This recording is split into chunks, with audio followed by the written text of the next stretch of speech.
Radio live news update. നമസ്കാരം. Live news അപ്ഡേറ്റിലേക്ക് സ്വാഗതം. വാർത്തകളുമായി അരുൺ. NHS ജോലികളിൽ വിദേശികളെ മറികടന്ന് ബ്രിട്ടനിൽ പരിശീലനം നേടിയ തദ്ദേശീയ ഡോക്ടർമാർക്ക് മുൻഗണന നൽകാൻ ലേബർ പദ്ധതി. യുകെയിലെ നികുതിദായകരുടെ പണം നിക്ഷേപിച്ച് പഠിച്ചെടുത്ത ഡോക്ടർമാർക്ക് അപേക്ഷകരിൽ മുൻഗണന വേണമെന്നാണ് ഹെൽത്ത് സെക്രട്ടറി വെസ്റ്റ് സ്ട്രീറ്റിംഗ് താൽപര്യപ്പെടുന്നത്. 10 വർഷത്തെ ലേബർ ഹെൽത്ത് പ്ലാൻ ചോർന്നതിൽ നിന്നുമാണ് NHSനെ പരിഷ്കരിക്കുന്നതിനൊപ്പം പരിശീലനം നേടിയ ബ്രിട്ടനിലെ ഡോക്ടർമാർക്ക് മെച്ചപ്പെട്ട അവസരങ്ങൾ നൽകാനും നീക്കം നടക്കുന്നത്. NHS സ്പെഷ്യാലിറ്റി ട്രെയിനിംഗ് ജോലികൾ വിദേശ ഡോക്ടർമാർക്ക് തുറന്നു നൽകിയത് നിർത്തലാക്കാൻ ലേബർ തയ്യാറാകുമെന്നാണ് പുതിയ വിവരങ്ങൾ സൂചിപ്പിക്കുന്നത്.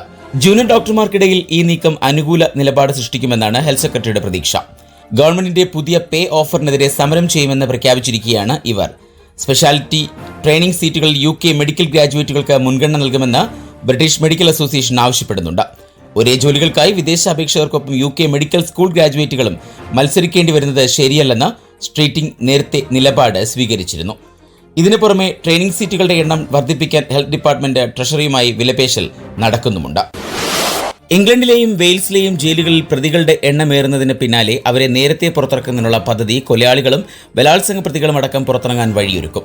ശിക്ഷാവിധികൾ ഇളവ് ചെയ്ത് നൽകാനുള്ള ലേബർ ഗവൺമെന്റിന്റെ പദ്ധതികൾ വർഷത്തിൽ 43,000 ക്രിമിനലുകളെ ജയിൽ ശിക്ഷ ലഭിക്കാതെ രക്ഷപ്പെടുത്തുമെന്നാണ് കണക്കുകൾ വ്യക്തമാക്കുന്നത്. വെറും താക്കീത് മാത്രം നേടി ഇവർ കോടതികളിൽ നിന്നും സ്വതന്ത്രമായി പുറത്തുവരുന്നത് ഭീതിജനകമായ അവസ്ഥയാണ് ഉണ്ടാക്കുന്നതെന്നും റിപ്പോർട്ടുകൾ സൂചിപ്പിക്കുന്നു. ബലാത്സംഗ കുറ്റവാളികളും കൊലയാളികളും വർഷങ്ങൾക്ക് മുൻപ് തന്നെ ജയിലുകളിൽ നിന്നും പുറത്തുവരാനുള്ള അവസരമാണ് ജസ്റ്റിസ് സെക്രട്ടറി ഷബാന മഹമ്മൂദിന്റെ പദ്ധതികൾ വഴിവെക്കുന്നത്. സെൻറ്റൻസിംഗ് റിവ്യൂ റിപ്പോർട്ട് ലഭിച്ചതോടെ മഹമ്മൂദ് ഇതിലെ നിർദ്ദേശങ്ങൾ സ്വീകരിച്ചതായാണ് സൂചന. പുതിയ പദ്ധതികൾ പ്രകാരം കോടതികൾ 12 മാസത്തിൽ താഴെ ജയിൽ ശിക്ഷകൾ നൽകില്ല. കോടതി നടപടികൾ അനുസരിക്കാത്ത അസാധാരണ കേസുകൾ മാത്രമാണ് ഇത് നൽകുക. കഴിഞ്ഞ വർഷം 79,812 ക്രിമിനലുകൾക്ക് കസ്റ്റോഡിയൽ ശിക്ഷകൾ നൽകിയെന്ന് ജസ്റ്റിസ് മന്ത്രാലയത്തിന്റെ കണക്കുകൾ പറയുന്നു. 43,322 പേർക്ക് 12 മാസത്തിൽ താഴെയാണ് ശിക്ഷ ലഭിച്ചത്. ലേബർ നടപടികൾ പ്രകാരം പ്രതിവർഷം 2,700 കവർച്ചക്കാർ, 11,000 ഷോപ്പ് മോഷ്ടാക്കൾ, 160 കാർ മോഷ്ടാക്കൾ, 60 തട്ടിപ്പറിക്കലുകൾ, 80 മോഷ്ടാക്കൾ എന്നിവർക്കാണ് കമ്മ്യൂണിറ്റി ശിക്ഷ നൽകുക. എമർജൻസി സർവീസ് ജോലിക്കാരെ ആക്രമിച്ച 3,000 തെമ്മാടി കൂട്ടങ്ങളും ഈ വിധം ജയിലിൽ നിന്നും പുറത്തുവരും. കത്തിയുമായി പിടിക്കപ്പെട്ടവർ, ലൈംഗിക കുറ്റവാളികൾ, കുട്ടികളുടെ അശ്ലീല ചിത്രങ്ങൾ സൂക്ഷിച്ചവർ എന്നിവരും 12 മാസത്തിൽ താഴെ ശിക്ഷ ലഭിച്ചാൽ അകത്ത് പോകേണ്ടെന്ന സാഹചര്യം മുതലാക്കി പുറത്തിറങ്ങുമെന്നും സൂചനകൾ. പുതിയ നിയമം അനുസരിച്ച് ലൈസൻസ് വ്യവസ്ഥകൾ ലംഘിച്ചതിന് 1 മുതൽ 4 വർഷം വരെ തടവ് അനുഭവിക്കുന്ന കുറ്റവാളികളെ 28 ദിവസത്തിന് ശേഷം വിട്ടയക്കും. കൂടുതൽ ജയിൽ സൗകര്യങ്ങൾ ഒരുക്കാൻ 4.7 ബില്യൺ പൗണ്ട് നിക്ഷേപം അനുവദിച്ചിട്ടുണ്ടെങ്കിലും പ്രശ്നപരിഹാരത്തിന് ഇത് മതിയാകില്ല എന്നാണ് ജസ്റ്റിസ് സെക്രട്ടറി ഷബാന മഹമ്മൂദ് പറയുന്നത്. അടുത്ത മാസം 61ാം ജന്മദിനം ആഘോഷിക്കാനായിരിക്കുന്ന മുൻ പ്രധാനമന്ത്രി ബോറിസ് ജോൺസണും ഭാര്യ കാരി ജോൺസണും ഒരു പെൺകുട്ടി പിറന്നു. ഇത് അവരുടെ 4ാമത്തെ കുട്ടിയാണ്. ദമ്പതികൾ പങ്കിട്ട ഒരു ഇൻസ്റ്റാഗ്രാം പോസ്റ്റിൽ തന്റെ മകൾ പോപ്പി എലിസ ജോസഫിൻ ജോൺസന്റെ ചിത്രം പങ്കുവച്ചു. മെയ് 21-നാണ് തങ്ങൾക്ക് കുഞ്ഞ് ജനിച്ചതെന്നും അവളെ ലോകത്തിലേക്ക് സ്വാഗതം ചെയ്യുന്നതായും ദമ്പതികൾ സമൂഹമാധ്യമത്തിൽ കുറിച്ചു.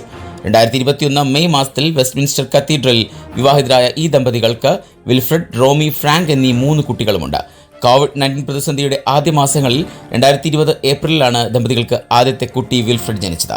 60-കാരനായ ജോൺസണിന് മുൻ ഭാര്യയും അഭിഭാഷകയുമായ മറീന വീലറിൽ 4 കുട്ടികളും ആർട്ട് കൺസൾട്ടന്റായ ഹെലൻ മെക്കൻഡറുമായുള്ള ബന്ധത്തിന്റെ ഫലമായി 2009 ജനിച്ച ഒരു കുട്ടിയുമുണ്ട്.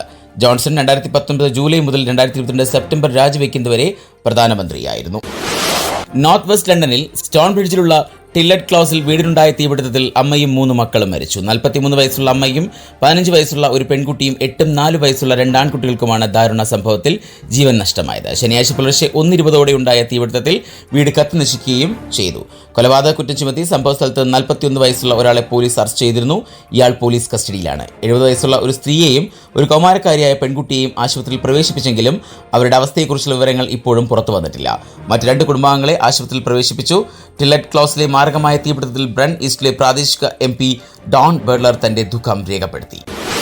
ഇംഗ്ലണ്ടിൽ NHS സമരങ്ങളുടെ വേലിയേറ്റമാവും ഇനി വരിക. ഡോക്ടർമാരും RCNനും ചെറിയ ശമ്പള വർധനയ്ക്കെതിരെ രംഗത്ത് വന്നു കഴിഞ്ഞു. ഈ വർഷത്തേക്ക് ഇംഗ്ലണ്ടിലെ ഡോക്ടർമാർക്ക് പ്രഖ്യാപിച്ച 5.4% വർധന വളരെ അപര്യാപ്തമാണെന്ന് വിധിയെഴുതിയ ഡോക്ടർമാർ പ്രതിഷേധവുമായി രംഗത്തിറങ്ങുമെന്ന് വ്യക്തമാക്കിയിട്ടുണ്ട്.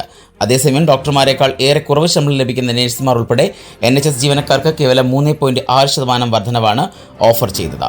1.4 മില്യൺ NHS ജീവനക്കാർക്ക് ഈ തോതിൽ ചെറിയ വർധന നൽകിയത് വലിയ വിമർശനമാണ് ഉയർത്തുന്നത്. നഴ്സുമാരെക്കാൾ കൂടുതൽ വർധന ഡോക്ടർമാർക്ക് ഓഫർ ചെയ്തതിനെ റോയൽ കോളേജ് ഓഫ് നഴ്സിംഗ് വിമർശിക്കുകയും ചെയ്തു. ഇനി നാട്ടിലെ വാർത്തകൾ. കൊച്ചി തീരത്ത് കടലിൽ മുങ്ങിയ കപ്പലിൽ നിന്നുള്ള വസ്തുക്കൾ എന്ന് തോന്നുന്നവ തീരത്തടിഞ്ഞത് കണ്ടാൽ തൊടാനോ അടുത്തു പോകാനോ പാടില്ല എന്ന മുന്നറിയിപ്പ്. വസ്തുക്കൾ ശ്രദ്ധയിൽപ്പെട്ടാൽ അപ്പോൾ തന്നെ 112 അറിയിക്കണം. വസ്തുവിന്റെ അടുത്തുനിന്നും ചുരുങ്ങിയത് 200 മീറ്ററെങ്കിലും മാറി നിൽക്കാൻ ശ്രദ്ധിക്കുക എന്നും അറിയിക്കുന്നു. കൂട്ടം കൂടി നിൽക്കരുത്. വസ്തുക്കൾ അധികൃതർ മാറ്റുമ്പോൾ തടസ്സം സൃഷ്ടിക്കാതെ ദൂരെ മാറി നിൽക്കുവാൻ ശ്രദ്ധിക്കണമെന്നും അധികൃതർ അറിയിച്ചു. മുങ്ങിയ കപ്പലിലുള്ളത് അപകടകരമായ വിധത്തിലുള്ള 13 കണ്ടെയ്നറുകളാണ്. ഇതിൽ 12 കാൽസ്യം കാർബൈഡാണ് എന്നാണ് ആശങ്കയ്ക്ക് ഇടയാക്കുന്നത്. കൊച്ചി തീരത്തിന് 38 നോട്ടിക്കൽ മൈൽ അകലെയാണ് ലൈബീരിയൻ കണ്ടെയ്നർ കപ്പലായ MSC എൽസ 3 മുങ്ങിയത്.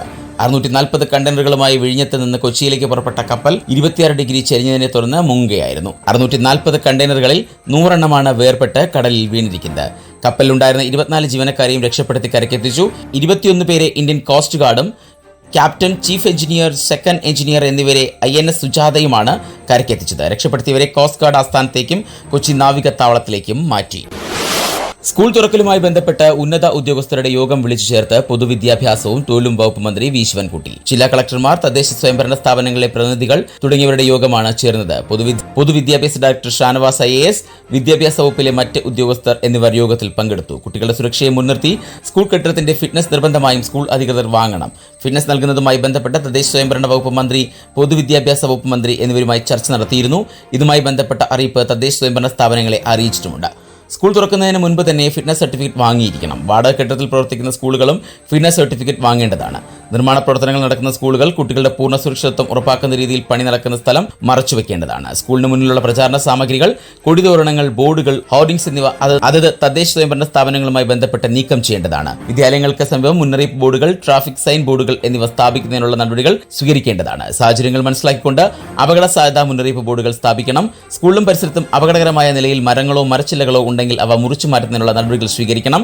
സ്കൂളിലേക്കുള്ള വഴി, സ്കൂൾ പരിസരം എന്നിവിടങ്ങളിലുള്ള വൈദ്യുത പോസ്റ്റ്, ഇലക്ട്രിക് ലൈൻ, സ്റ്റേവെയർ, സുരക്ഷാ വേലികൾ ഇല്ലാതെയുള്ള ട്രാൻസ്ഫോമറുകൾ മുതലായ അപകടകരമായി കാണുകയാണെങ്കിൽ ആയത് ബന്ധപ്പെട്ട വകുപ്പുകളെ അറിയിച്ച് നടപടികൾ സ്വീകരിക്കണമെന്നും അദ്ദേഹം കൂട്ടിച്ചേർത്തു. ഉപയോഗശൂന്യമായ ഫർണിച്ചർ, മറ്റുപകരണങ്ങൾ എന്നിവ നീക്കം ചെയ്യുകയോ പ്രത്യേക മുറിയിലേക്ക് മാറ്റുകയോ ചെയ്യേണ്ടതുണ്ടെന്നും വിദ്യാഭ്യാസ മന്ത്രി അറിയിച്ചു.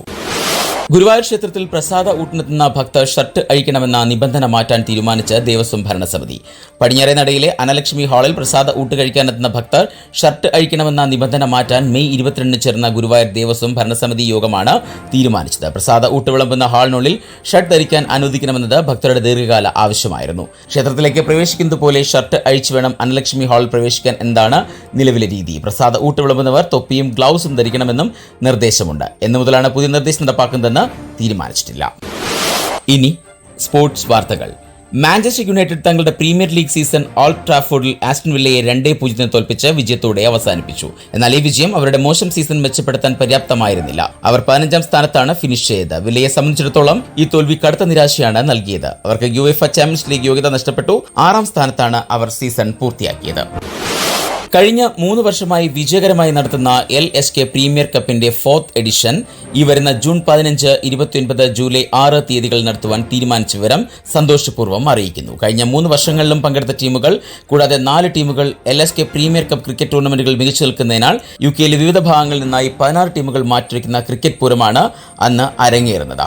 വൈറ്റ് ബോളിൽ നടക്കുന്ന ഗ്രൂപ്പ് സ്റ്റേജിലെ ക്രിക്കറ്റ് കളികൾ ജൂൺ 15, ജൂൺ 29 ദിവസങ്ങളിൽ വിരാളിലെ കാൽഡി ക്രിക്കറ്റ് ക്ലബ് ഗ്രൗണ്ടിൽ വെച്ചും ജൂലൈ 6 നടക്കുന്ന സെമി ഫൈനൽ മത്സരങ്ങൾ Saint Helens Prescot and Odyssey cricket club ഗ്രൗണ്ടിൽ ആണ് നടക്കുക. ഗ്രൂപ്പ് സ്റ്റേജിൽ നിന്നും സൂപ്പർ 8 സ്റ്റേജിലെത്തുമ്പോൾ നോക്കൌട്ട് മത്സരങ്ങൾ ആരംഭിക്കുന്നു. ഓരോ ബോളിലും വീറും വാശി നിറഞ്ഞു നിൽക്കുന്ന ക്രിക്കറ്റ് കാർണിവലിനാണ് ഇനി സാക്ഷ്യം വഹിക്കുക. സ്പോൺസർമാർ loyalty financial solutions, wise care limited, wise foods, mile food products and royal delicacy food products, reliance catering limited എന്നിവയാണ്. ഇനി ഇന്നത്തെ പൗണ്ട് വിനിമയ നിരക്ക് 115.34 ഇന്ത്യൻ രൂപയാണ് ഇന്നത്തെ പൗണ്ട് വിനിമയ നിരക്ക്. ഇതോടെ ഇന്നത്തെ വാർത്താ ബുള്ളറ്റിൻ പൂർണ്ണമാകുന്നു. അടുത്ത ബുള്ളറ്റിനുമായി വരും മണിക്കൂറുകളിൽ കേട്ടുമുട്ടാം. നന്ദി, നമസ്കാരം.